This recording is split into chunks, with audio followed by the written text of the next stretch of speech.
Aduh, mana ya pabriknya? Aduh, itu dia pabrik Sin A. Wah, kira-kira masih produksi permen Sarsaparilla nggak ya? Ayo kita cari tahu.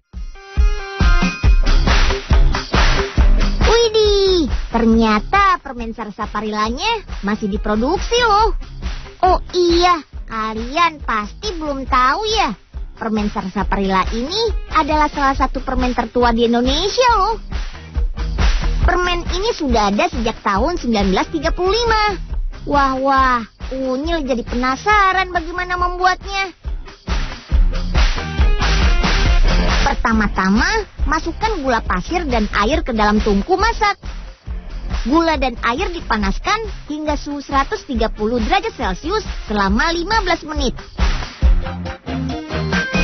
Sebelumnya campurkan bahan lain seperti glukosa saat temperatur tungku mencapai 100 derajat Celcius. Walaupun ini permen zaman dulu, tapi cara buatnya sudah modern loh. Meski kelihatannya mesin-mesin lama, tapi masih terawat dengan baik hingga sekarang. Daripada Unyil nungguin di sini, Unyil nunggu di belakang aja. Sambil menunggu adonan tercampur, olesi beberapa wadah dengan minyak, supaya adonan permen nanti tidak lengket ketika dituangkan ke wadah.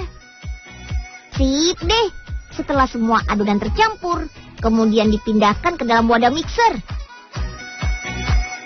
Nah, baru deh. Kemudian adonan ditambah perasa Sarsaparilla dan dicampur hingga rata dengan mesin mixer. Oh iya, tahu nggak? Ternyata Sarsaparilla itu sejenis herbal loh. Jenis tumbuhan tersebut menurut penelitian mengandung banyak kalsium, zat besi, serta vitamin A, C, D, dan B. Widih, ternyata kandungannya banyak sekali ya. Sip, mencampur adonannya nggak boleh terlalu lama loh, karena adonan yang sudah dingin mudah mengeras. Tuh lihat, adonannya mirip gulali ya. Dibolak-balik hingga rata, lalu digabungkan antara adonan yang dicampur dengan perasa dengan adonan polos. Widih, kelihatannya permen Sarsaparilla sudah mau jadi nih. Tinggal nunggu dibentuk saja. Adonan permen dimasukkan ke dalam mesin cetak, lalu dibentuk panjang-panjang dan dipotong secara otomatis dengan mesin cutting. Wah, keren banget ya. Coba kalau membentuk adonannya nggak pakai mesin. Pasti sudah mengeras dari tadi. Bagaimana dulu membuatnya ya?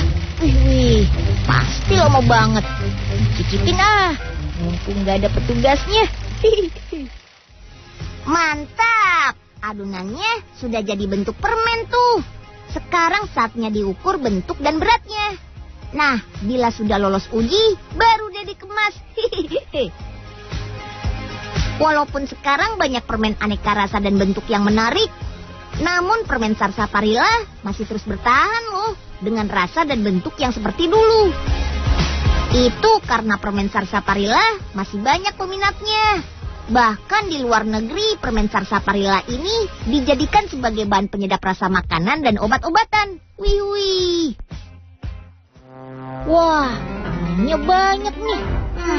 Unyil penasaran juga nih dengan rasa permen Sarsaparilla. Cobain bungkus satu. Aduh. Malah kenalan sih. Lepas juga nih. Di sana sudah ada yang siap jual. Kesana aja siapa tahu dapat gratisan. Permen Sarsaparilla ini sekarang hanya dipasarkan di Jawa Timur dan sekitarnya saja loh. Hal ini dikarenakan permen zaman dulu ini hanya diproduksi selama 1 bulan sekali atau ketika ada pesanan saja. Oles. Wah, ibu-ibu ini sedang membuat apa ya? Oh, ternyata mereka sedang membuat ledre pisang tuh. Cemilan khas Bojonegoro yang renyah. Proses pembuatannya unik banget. Dan rasanya, yang hancur saja enak. Apalagi yang bentuknya jadi. Krius, enak. Nah, Ini dia Bu Sundari yang bertugas membuat adonan ledre pisangnya. Bahan-bahannya ada gula pasir, kelapa, tepung beras, dan tentu saja pisang. Ayo, diulangi.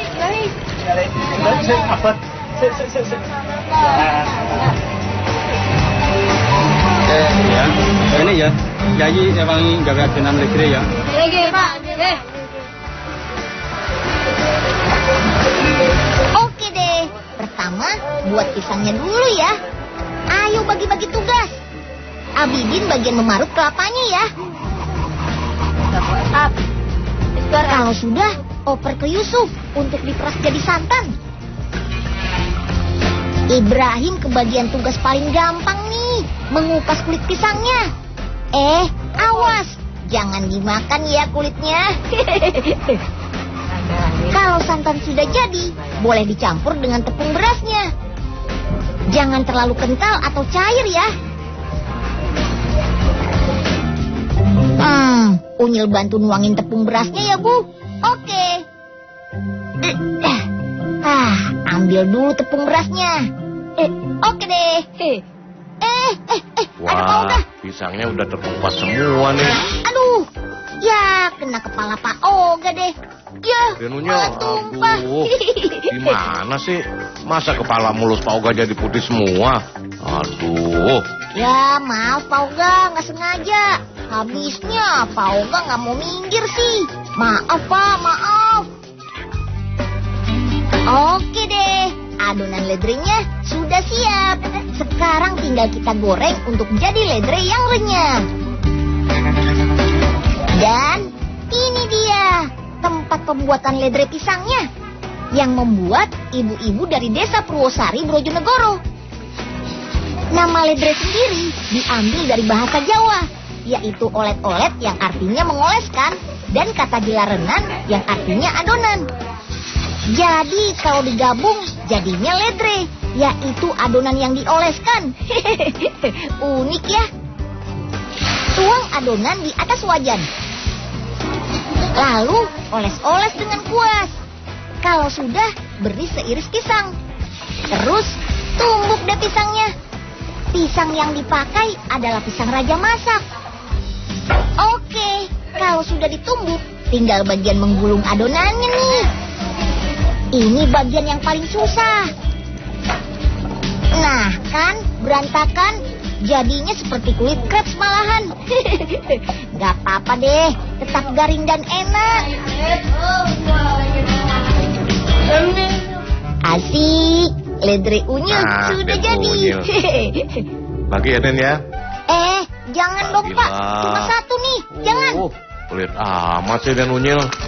Tuh kan, gara-gara kulit jadi putus ledrenya. Mau kan nih? Sebel. Den Unyil, tunggu Den. Sekarang kita bantu Bu Bagio bikin keripik dari bonggol pisang yuk. Tahu bonggol pisang nggak? Itu loh, bagian pangkal pisang yang dekat akar. Dahulu bonggol pisang nggak pernah dimakan loh, karena mengandung getah yang bisa bikin gatal. Tapi dengan cara yang tepat, sekarang bonggol pisang bisa menjadi makanan bergizi. Yang dipakai hanya bagian tengah saja ya, karena bagian ini yang empuk dan getahnya paling sedikit. Oke deh, sekarang cuci bersih bonggolnya. Beres, sambung dulu. Buat dia sambung gigi. Ayo, takut ya.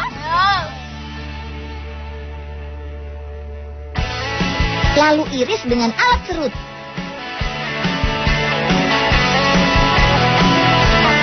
Jangan lupa rendam hasil irisan dalam air kapur selama 3 jam ya, supaya getahnya hilang dan keripiknya jadi renyah.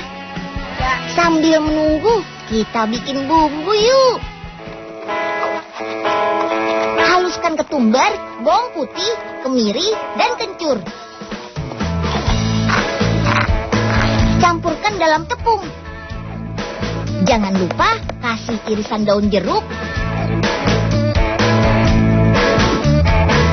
telur dan air. Aduk-aduk.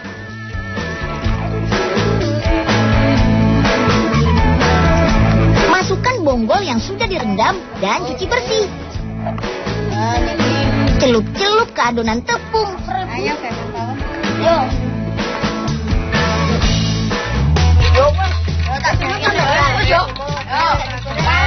Terus goreng deh. Sreng. Gorengnya setengah matang dulu ya. Habis ini diamkan dulu semalaman supaya minyaknya hilang dan keripiknya mengeras.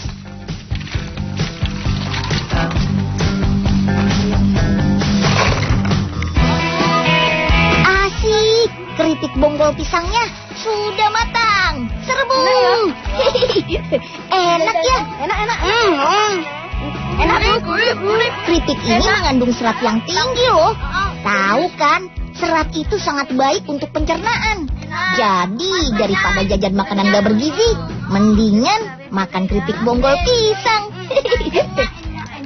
Enak ya. Siapa yang pernah ke Cianjur pasti pernah mencicipi bumbu penyedap yang satu ini. Yap, tauco. Dibuat secara turun-temurun sejak 100 tahun lalu loh. Dan masih eksis sampai sekarang. Bahkan tempayan-tempayan untuk menyimpan hasil fermentasinya juga sudah berusia ratusan tahun. Soal rasa, semakin lama diperam, semakin enak. Penasaran? Makanya jangan kemana-mana. Unyil sajikan sesaat lagi deh proses pembuatan lengkapnya. Aduk-aduk. Ayo, si akangnya ini lagi ngaduk apa ya? Ini yang namanya tauco. Bumbu penyedap khas Cianjur yang berasal dari kacang kedelai yang difermentasi.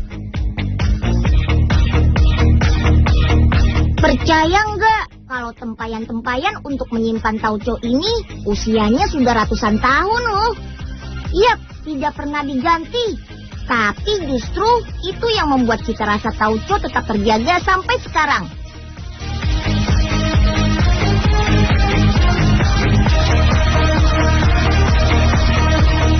Dan tauco bisa dipakai untuk melezatkan berbagai makanan. Seperti tumisan sayur, soto, dan sambal juga bisa. Yummy! Yuk deh, ikutin Rian dan teman-temannya. Melihat proses pembuatan tauconya lebih dekat. Come on!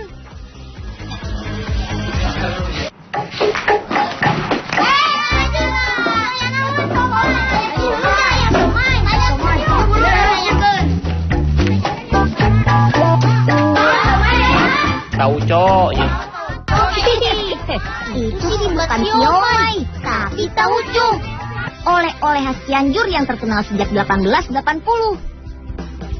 Waduh, jangankan kalian, ayah dan ibu saja pasti belum lahir tahun itu.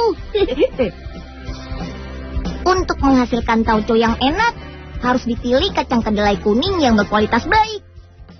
Ayo, sekarang dipilih-pilih ya kacang kedelainya. Setelah itu jemur di bawah terik matahari sampai kedelai siap diolah. Hamparkan kedelainya.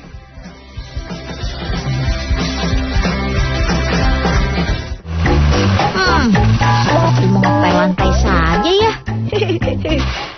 Aduh. Butiran kedelainya licin. Sakit nih. Sekarang saatnya digiling. Mesinnya saja masih manual seperti zaman dahulu. Giling-giling terus sampai halus. Untuk memisahkan gunakan tampah.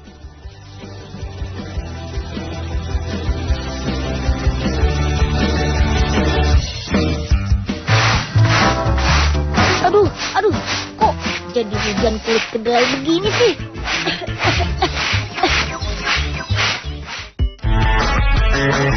Sekarang saatnya merebus kedelai. Wih, tempat merebusnya saja sebesar ini. Iyalah, soalnya kedelai yang direbus saja sebanyak 100 kg atau 1 kuintal kedelai. Lama merebus tergantung kualitas kedelai. Jika kualitasnya bagus, akan semakin cepat merebus kedelainya.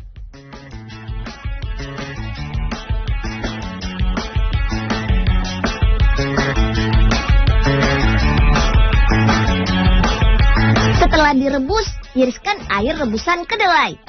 Diamkan semalam, lalu jemur lagi. Kalau menunggu semalaman, capek deh.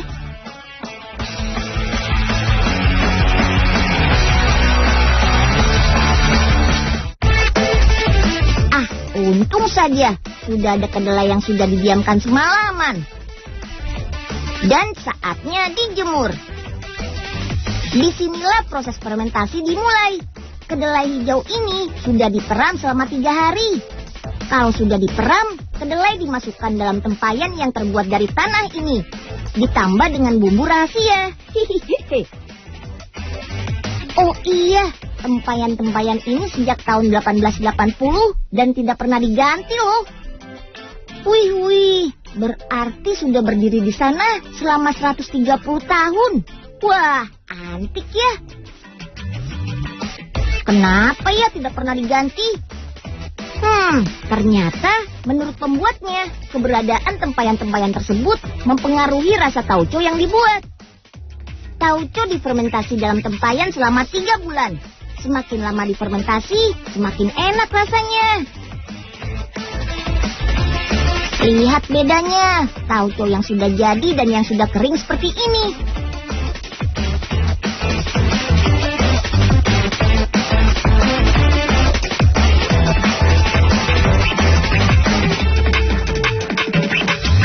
Masukkan tauco dalam bak penampung, lalu diamkan lagi untuk dimasak.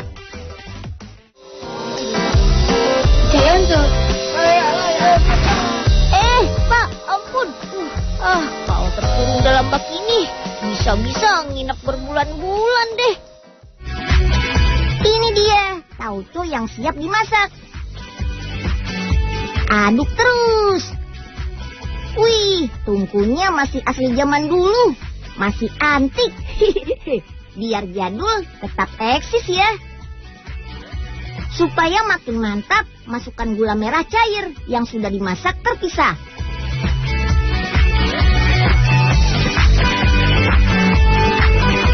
Masukkan gula putih juga sebanyak 10 kg.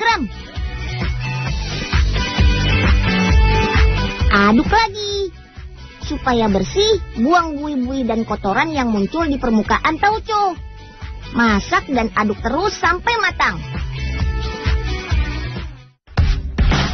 Oh iya, yang membuat tauco di Cianjur ini turun-temurun adalah Ibu Rasma.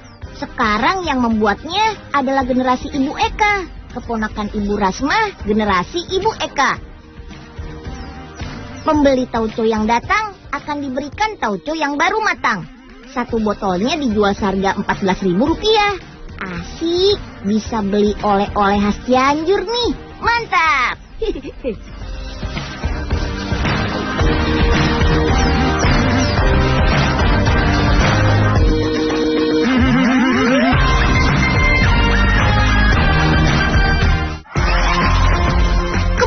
Kebakaran. Ternyata teman-teman Unyil ini lagi makan sate. Bagi dong, nyam. Loh, kok rasanya pahit sih? Pantas saja, belum pakai bumbu kecap sih. Kecap sudah ada sejak abad ke-6 loh. Awalnya seorang pendeta dari Jepang membuat bumbu penyedap dari kedelai yang difermentasikan. Atau proses pengawetan zat makanan tanpa adanya udara. Hasil fermentasi itu berupa saus hitam yang kita kenal sekarang sebagai kecap. Nah, itu ada yang buat kecap. Kok buat kecapnya pakai rambut manusia bukan kedelai? Berasa rambut dong kecapnya. Perusahaan kecap Hong Shui di Cina memang menggunakan asam amino dari rambut manusia. Asam amino ini membuat kecap lebih mudah dicerna oleh tubuh manusia. Mereka mengumpulkan rambut dari salon atau tempat cukur salon. Buat Pak Ogah aja tuh om rambutnya. Banyak olahan unik dari hasil laut kita. Salah satunya biskuit imut rasa rumput laut yang renyah ini. Aduk-aduk adonannya dan cetak. Biskuit imut produksi salah satu pabrik di Jawa Timur ini siap untuk dikonsumsi. Bahkan sampai dijual ke negara tetangga Australia loh. Ada juga batagor yang kuahnya hitam karena berasal dari tinta cumi. Wah, gimana rasanya ya batagor kuah tinta hitam cumi? Saksikan saja besok Rabu 20 Mei jam 12.30 dalam episode inovasi olahan hasil laut hanya di laptop si Unyil Trans 7. Can you bring it down? Keroncong mampus right back to the town. You can ride, kulihat jago, sembunyikan. Pura-pura diam, sedikit gerak perlahan. Jadi, oh, itu dulu. Everybody yeah, oh, itu dulu. Percuma saja dia berdiri. Nanti sampai rumah malah pengen tidur lagi. Sobat, mulailah menang.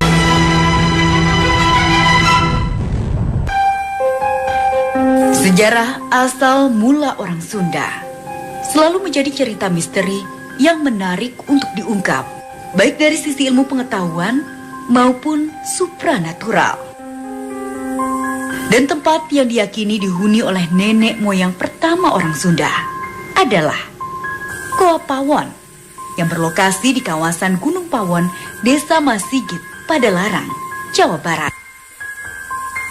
Goa yang diperkirakan telah dihuni manusia purba sejak zaman prasejarah, kurang lebih 9.000 tahun yang lalu. Terletak di atas tebing dengan ketinggian sekitar 700 meter di atas permukaan laut. Goa yang selintas terkesan pengap dan berbau kotoran kelelawar ini terbentuk dari gugusan batu gamping. Dan di salah satu ruangannya memiliki semacam cerobong atau lubang besar di bagian dinding atapnya. Di balik keindahan alam Kabupaten Bandung yang menyatu dan menyita perhatian, terdapat sebuah situs yang dikenal dengan nama situs Goa Pawon. Situs purbakala ini dikenal atau diyakini sebagai peninggalan sejarah yang menjadi cikal bakal dari lahirnya kebudayaan masyarakat Sunda. Bagaimana cerita selengkapnya? Bersama saya Nesya Sylvia akan mencoba menguak sejarah di tempat ini.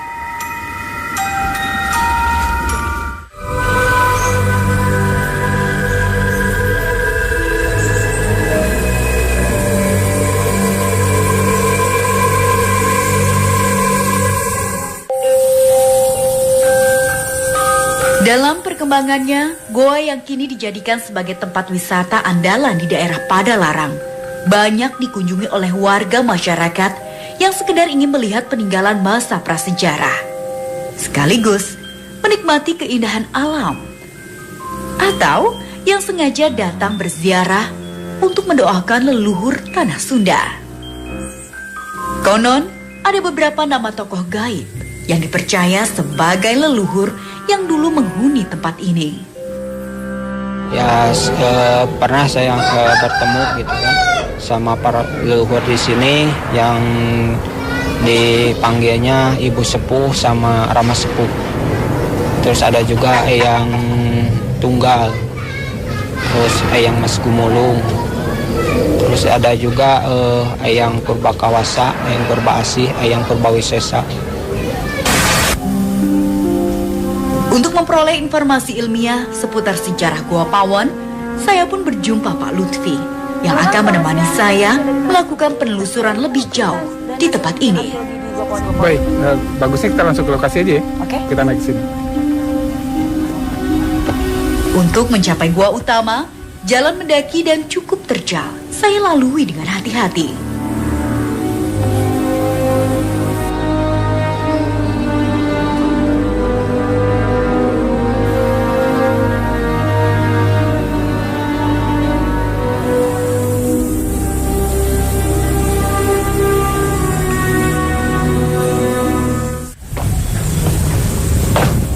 Nah, ini penelitian yang sudah kita lakukan selama ini di Goa Pawon.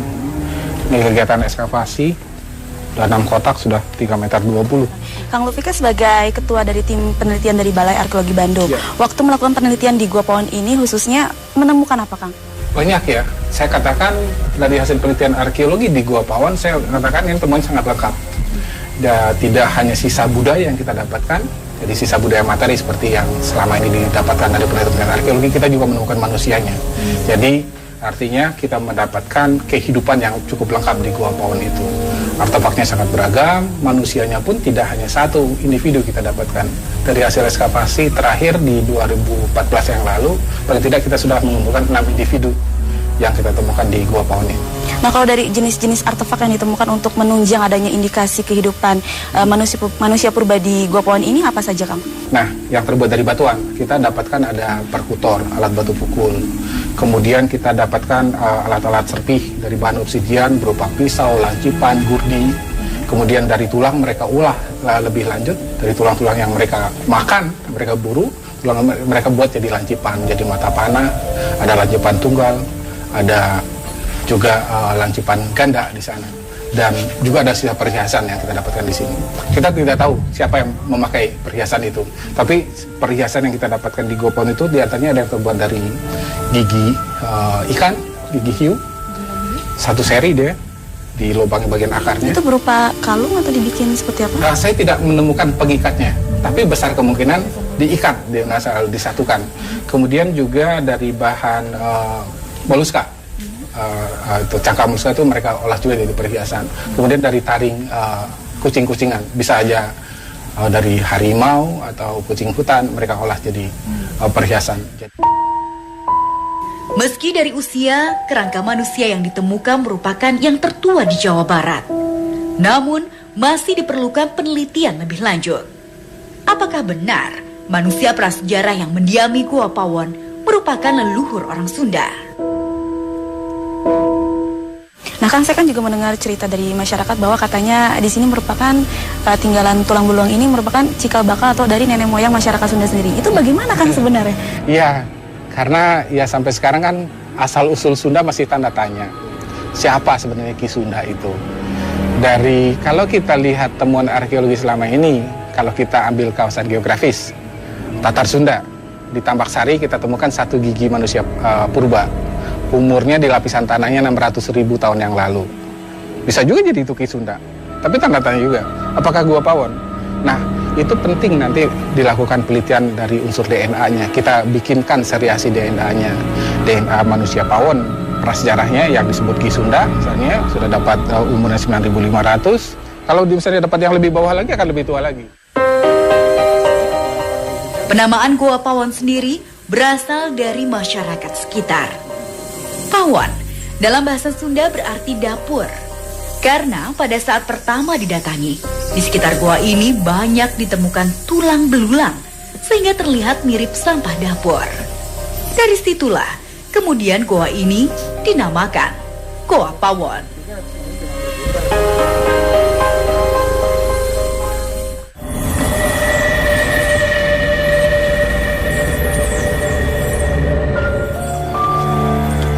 Mendengar sejarah Gua Pawon yang begitu panjang, saya pun tertarik untuk menggali informasi masa lalu dengan ditemani Sofi, rekan indigo saya. Nah, Sofi, sekarang kita sudah berada di dalam kawasan Gua Pawon sendiri. Nah, Sofi, bisa sedikit flashback nggak mengenai kawasan Gua Pawon ini sendiri? Kalau di sini flashbacknya aku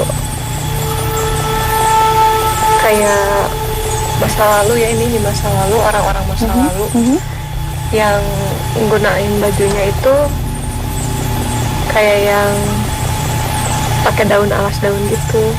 Ya. Jadi ini udah mulai ada yang datang. Oh, tadi Sofi, aku ngeliat Sofi ke arah situ terus melihat ada sosok apa? Ya, itu sosok kayak siluman kelelawar lagi. Siluman ya, kelelawar. Oh, ada siluman juga di sini. Ya. Sebelah situ kan tadi. Di situ tuh, di situ. Di situ aku melihat ada kera warna putih. Tapi besar, tingginya semana? Besar, sekitar 2 meter ada kali ya. Nah di situ ya langsung kayak kita tuh kayak menarik dia gitu. Iya. Coba kita lihat sebelah sana, Sof. Iya.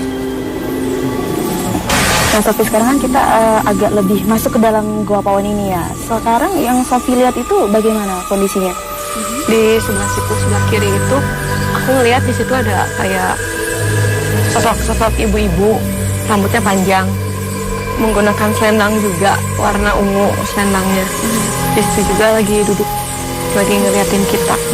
Nah, kalau Sofi bisa bantu nggak ikut coba mendeteksi aura di sini? Bisa. Saya tertantang untuk merasakan aura penghuni gaib di salah satu sudut Gua Pawon. Di sini.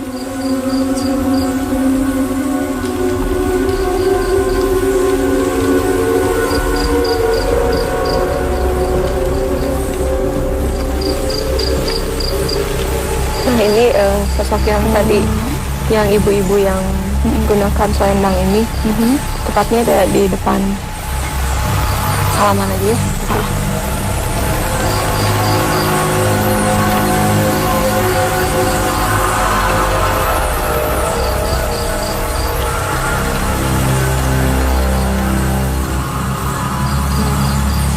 Kenalin dong. Iya, agak panas sih. Iya.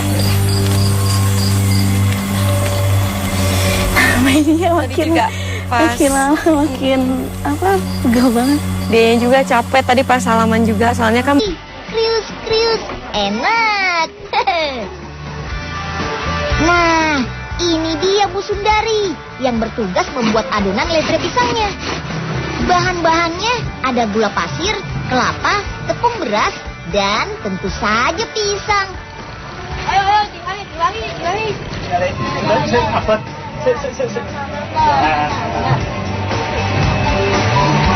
Ya, ini ya. Jadi emang gawe adonan ledre ya. Lagi, Pak.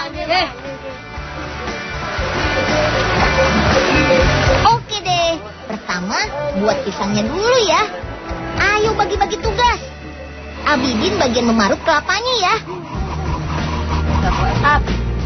Kalau sudah, oper ke Yusuf untuk diperas jadi santan. Ibrahim ke bagian tugas paling gampang nih, mengupas kulit pisangnya. Awas, jangan dimakan ya kulitnya. Kalau santan sudah jadi, boleh dicampur dengan tepung berasnya. Jangan terlalu kental atau cair ya. Unyil bantu nuangin tepung berasnya ya Bu. Oke. Ambil dulu tepung berasnya. Oke deh. Ada Pak Oga. Pisangnya udah terkupas semua nih. Aduh, ya kena kepala Pak Oga deh. Ya, Denunya, tumpah. aduh, gimana sih? Masa kepala mulus Pak Oga jadi putih semua? Aduh. Ya, maaf Pak Oga, nggak sengaja. Habisnya Pak Oga nggak mau minggir sih. Maaf Pak, maaf. Oke deh, adonan ledrenya sudah siap. Sekarang tinggal kita goreng untuk jadi ledre yang renyah.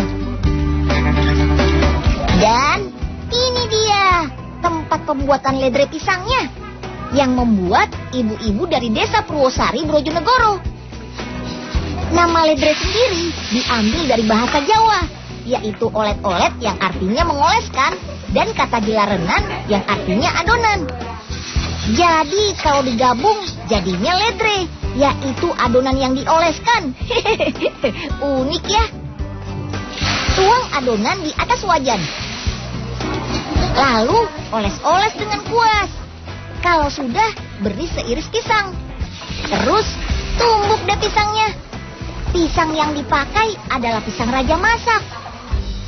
Oke, kalau sudah ditumbuk, tinggal bagian menggulung adonannya nih. Ini bagian yang paling susah. Nah, kan berantakan, jadinya seperti kulit crepes malahan. Gak apa-apa deh, tetap garing dan enak. Asik, ledre unyil sudah jadi. Bagi ya, Den ya. Jangan dong Pak, cuma satu nih, jangan. Kulit amat sih Den unyil. Tuh kan, gara-gara kulit jadi putus ledrenya. Mau kan nih? Sebel. Den unyil, tunggu Den. Sekarang kita bantu Bu Bagio bikin keripik dari bonggol pisang yuk. Tahu bonggol pisang nggak? Itu loh, bagian pangkal pisang yang dekat akar. Dahulu bonggol pisang nggak pernah dimakan loh, karena mengandung getah yang bisa bikin gatal. Tapi dengan cara yang tepat, sekarang bonggol pisang bisa menjadi makanan bergizi. Yang dipakai hanya bagian tengah saja ya, karena bagian ini yang empuk dan getahnya paling sedikit. Oke deh, sekarang cuci bersih bonggolnya. Beres, sambung dulu. Baca ya sambung kayak gini. Ayo, tak kau ya. Lalu iris dengan alat serut.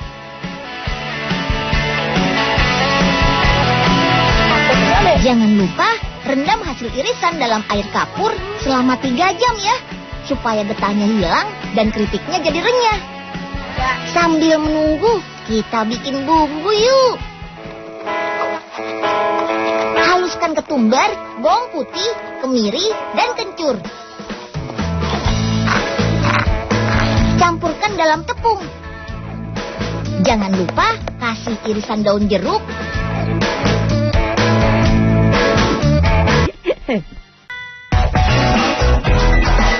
Banyak olahan unik dari hasil laut kita.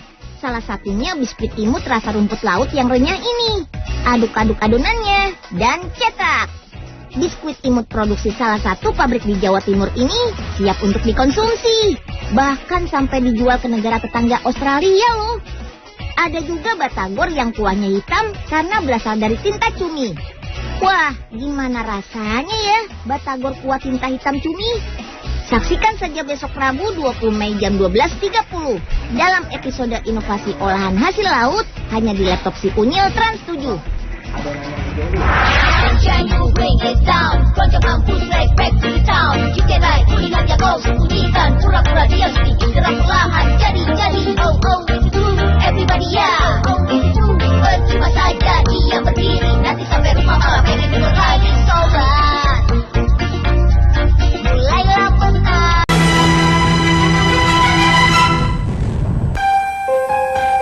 Sejarah asal mula orang Sunda selalu menjadi cerita misteri yang menarik untuk diungkap, baik dari sisi ilmu pengetahuan maupun supranatural. Dan tempat yang diyakini dihuni oleh nenek moyang pertama orang Sunda adalah Goa Pawon yang berlokasi di kawasan Gunung Pawon, Desa Masigit, Padalarang, Jawa Barat.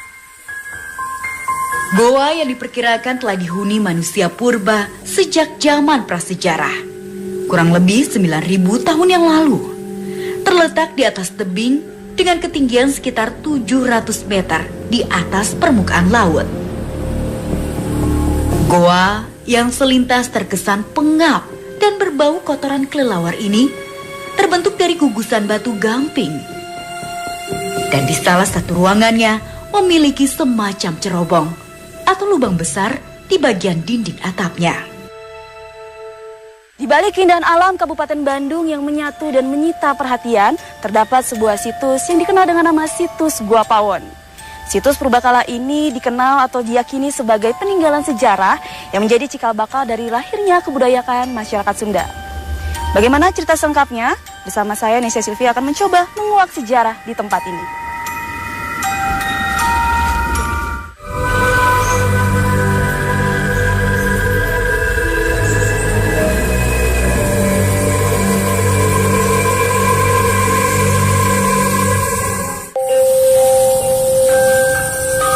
Dalam perkembangannya, goa yang kini dijadikan sebagai tempat wisata andalan di daerah Padalarang banyak dikunjungi oleh warga masyarakat yang sekedar ingin melihat peninggalan masa prasejarah, sekaligus menikmati keindahan alam, atau yang sengaja datang berziarah untuk mendoakan leluhur tanah Sunda.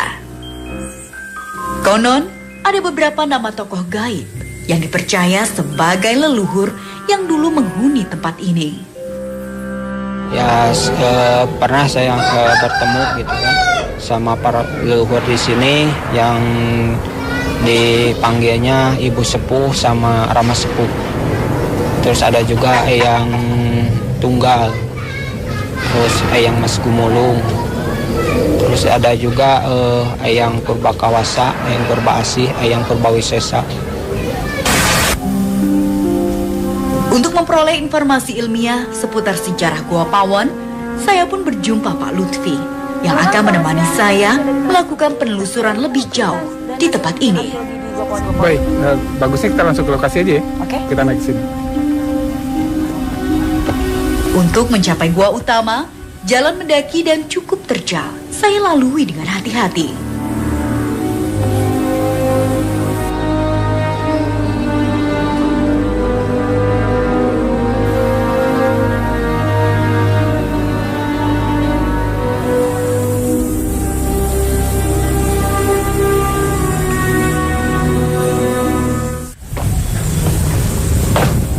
Nah, ini penelitian yang sudah kita lakukan selama ini di Gua Pawon. Ini kegiatan ekskavasi, udah 6 kotak, sudah 3,20 meter. Kang Lufika sebagai ketua dari tim penelitian dari Balai Arkeologi Bandung, waktu melakukan penelitian di Gua Pawon ini khususnya menemukan apa, Kang? Banyak ya, saya katakan dari hasil penelitian arkeologi. Merebus tergantung kualitas kedelai. Jika kualitasnya bagus, akan semakin cepat merebus kedelainya.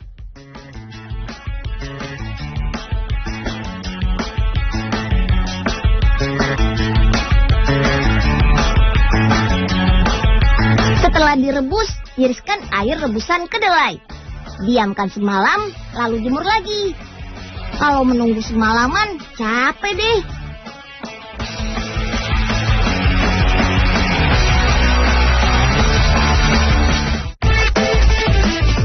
Untung saja sudah ada kedelai yang sudah didiamkan semalaman. Dan saatnya dijemur. Disinilah proses fermentasi dimulai. Kedelai hijau ini sudah diperam selama 3 hari. Kalau sudah diperam, kedelai dimasukkan dalam tempayan yang terbuat dari tanah ini. Ditambah dengan bumbu rahasia. Oh iya, tempayan-tempayan ini sejak tahun 1880 dan tidak pernah diganti loh. Wih, berarti sudah berdiri di sana selama 130 tahun. Wah, antik ya. Kenapa ya tidak pernah diganti? Ternyata menurut pembuatnya, keberadaan tempayan-tempayan tersebut mempengaruhi rasa tauco yang dibuat. Tauco difermentasi dalam tempayan selama 3 bulan. Semakin lama difermentasi, semakin enak rasanya. Lihat bedanya, tauco yang sudah jadi dan yang sudah kering seperti ini.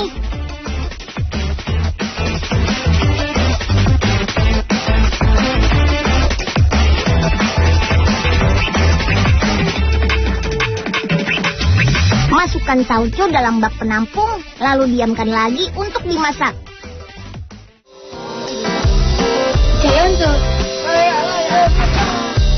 Pak, ampun. Kalau terkurung dalam bak ini, bisa-bisa nginep berbulan-bulan deh. Ini dia, tauco yang siap dimasak. Aduk terus. Wih, tungkunya masih asli zaman dulu. Masih antik. Biar jadul, tetap eksis ya.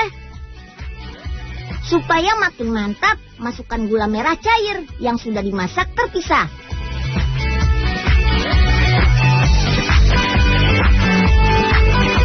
Masukkan gula putih juga sebanyak 10 kg.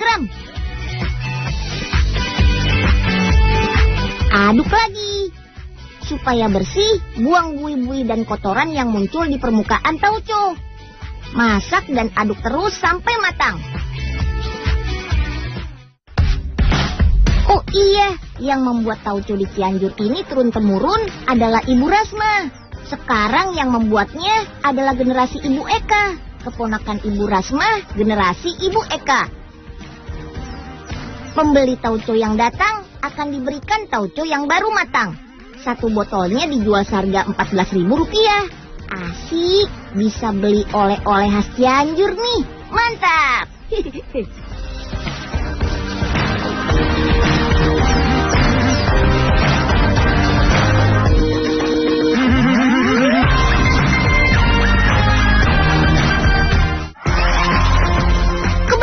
Kebakaran.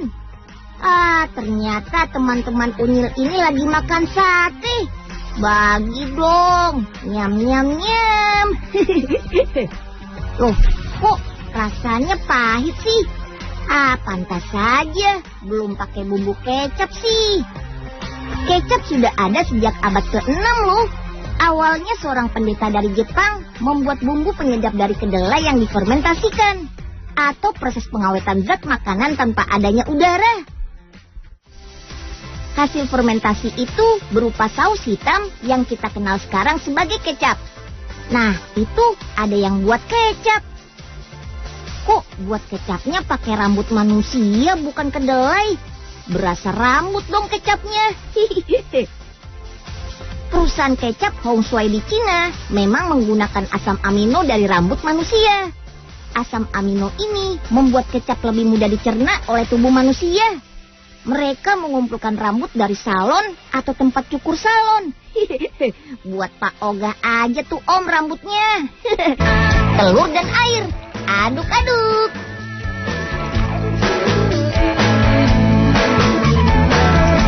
Masukkan bonggol yang sudah direndam dan cuci bersih. Celup-celup ke adonan tepung.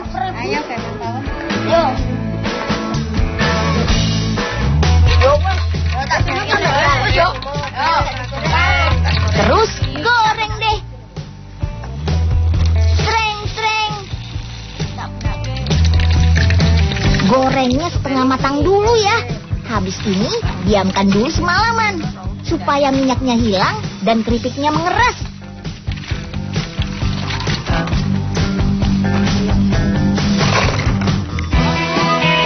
Asik, keripik bonggol pisangnya sudah matang. Serbu. Enak ya? Enak. Enak. Keripik ini mengandung serat yang tinggi loh. Tahu kan? Serat itu sangat baik untuk pencernaan. Jadi daripada jajan makanan gak bergizi, mendingan makan keripik bonggol pisang. Enak ya? Siapa yang pernah ke Cianjur pasti pernah mencicipi bumbu penyedap yang satu ini. Yap, tauco. Dibuat secara turun-temurun sejak 100 tahun lalu loh. Dan masih eksis sampai sekarang. Bahkan tempayan-tempayan untuk menyimpan hasil fermentasinya juga sudah berusia ratusan tahun. Soal rasa, semakin lama diperam, semakin enak. Penasaran? Makanya jangan kemana-mana. Unyil sajikan sesaat lagi deh proses pembuatan lengkapnya. Aduk-aduk. Ayo, si akangnya ini lagi ngaduk apa ya? Ini yang namanya tauco. Bumbu penyedap khas Cianjur yang berasal dari kacang kedelai yang difermentasi. Percaya nggak kalau tempayan-tempayan untuk menyimpan tauco ini usianya sudah ratusan tahun loh. Yap, tidak pernah diganti. Tapi justru itu yang membuat cita rasa tauco tetap terjaga sampai sekarang.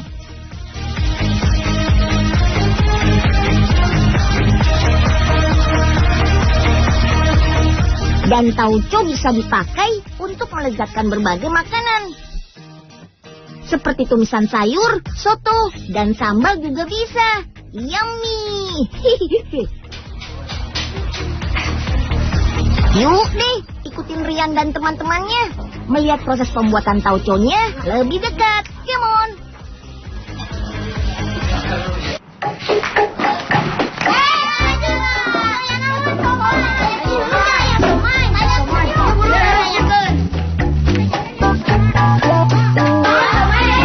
Tauco ya. Itu sih bukan siomay, tapi tauco. Oleh-oleh khas Cianjur yang terkenal sejak 1880. Waduh, jangankan kalian, ayah dan ibu saja pasti belum lahir tahun itu. Untuk menghasilkan tauco yang enak, harus dipilih kacang kedelai kuning yang berkualitas baik. Ayo, sekarang dipilih-pilih ya kacang kedelainya. Setelah itu jemur di bawah terik matahari sampai kedelai siap diolah. Hamparkan kedelainya.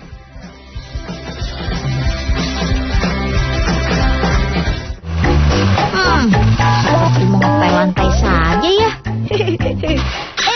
Aduh. Butiran kedelainya licin. Sakit nih. Sekarang saatnya digiling. Mesinnya saja masih manual seperti zaman dahulu. Giling-giling terus sampai halus. Untuk memisahkan gunakan tampah.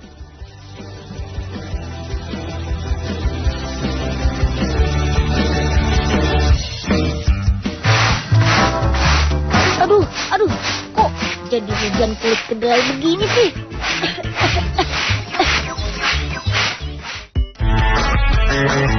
Sekarang saatnya merebus kedelai. Wih, tempat merebusnya saja sebesar ini. Iyalah, Soalnya kedelai yang direbus saja sebanyak 100 kg atau 1 kuintal kedelai. Lama. Aduh, mana ya pabriknya? Aduh, itu dia pabrik Sin-A. Wah, kira-kira masih produksi permen Sarsaparilla nggak ya? Ayo kita cari tahu. Widih, ternyata permen Sarsaparillanya masih diproduksi loh. Oh iya, kalian pasti belum tahu ya. Permen Sarsaparilla ini adalah salah satu permen tertua di Indonesia loh. Permen ini sudah ada sejak tahun 1935. Wah, Unyil jadi penasaran bagaimana membuatnya. Pertama-tama, masukkan gula pasir dan air ke dalam tungku masak.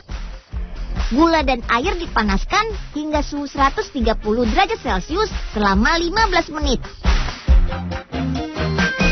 Sebelumnya campurkan bahan lain seperti glukosa saat temperatur tungku mencapai 100 derajat Celcius. Walaupun ini permen zaman dulu, tapi cara buatnya sudah modern loh.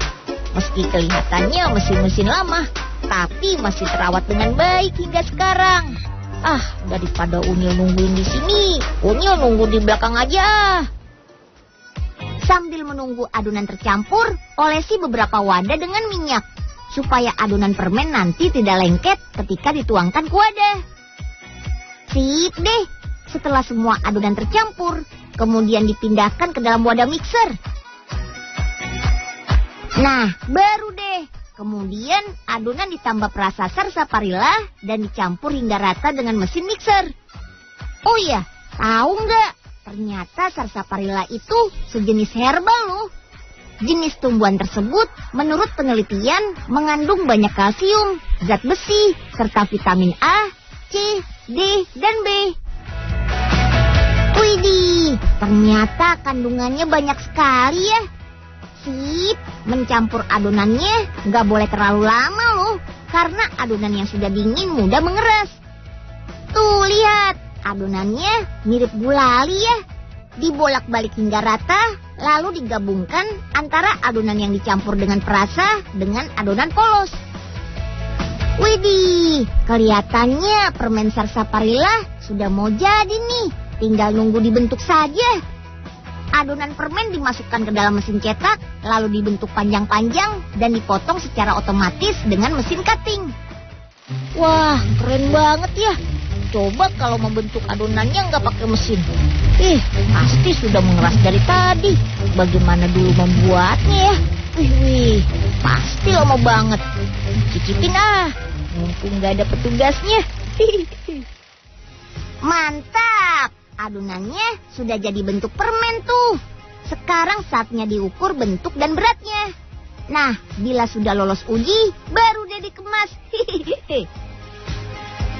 Walaupun sekarang banyak permen aneka rasa dan bentuk yang menarik, namun permen Sarsaparilla masih terus bertahan loh, dengan rasa dan bentuk yang seperti dulu.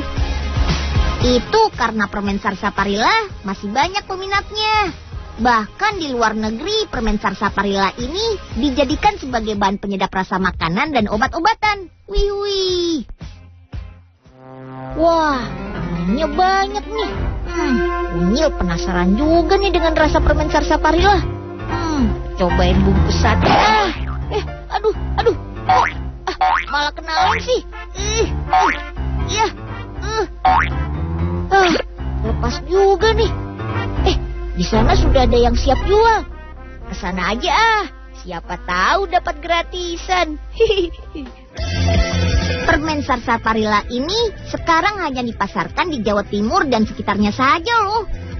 Hal ini dikarenakan permen zaman dulu ini hanya diproduksi selama 1 bulan sekali atau ketika ada pesanan saja. Oles. Wah, ibu-ibu ini sedang membuat apa ya? Oh, ternyata mereka sedang membuat ledre pisang tuh. Cemilan khas Bojonegoro yang renyah. Proses pembuatannya unik banget. Dan rasanya, yang hancur saja enak. Apalagi yang bentuknya jadi.